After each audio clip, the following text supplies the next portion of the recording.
Vous avez sans doute déjà entendu parler de la terreur des marins dans l'Antiquité. C'était le Kraken, épouvantable monstre de la mer ou monstre des océans qui possédait, si l'on en croit la légende, de longs tentacules. Et ce Kraken, il est tenu pour responsable de nombreux naufrages. Ce monstre existe donc depuis la mythologie scandinave où il était connu pour faire chavirer les navires.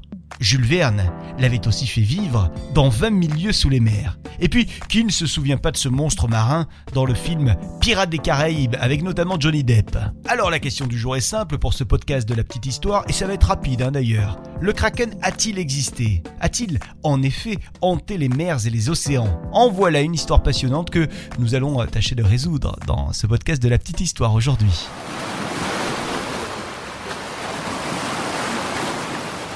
On est en 1555.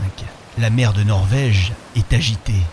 Le naturaliste Olaus Magnus est en pleine navigation lorsque tout à coup il voit sortir de l'eau une bête horrible, énorme, avec une tête qui, dit-il, est entourée de grandes cornes qui ressembleraient à des racines d'arbres. Ce sont en fait des tentacules. Olaus n'affabule pas puisqu'il vient bel et bien de voir un céphalopode géant aussi connu sous le nom de calmar colossal ou en langage scientifique Architeuthis. C'est le plus grand de tous les invertébrés. Et en 2 siècles, on a retrouvé 684 spécimens dans les mers du monde entier. Les plus grands atteindraient les 20 mètres.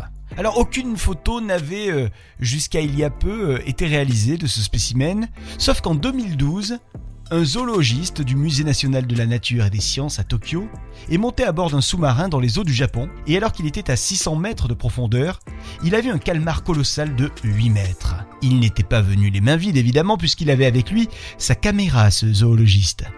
Il y a donc un film qui existe désormais sur ce beau spécimen en train de nager.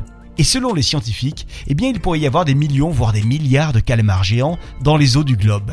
De quoi en effrayer plus d'un, n'est-ce pas? Quelle histoire ça aussi.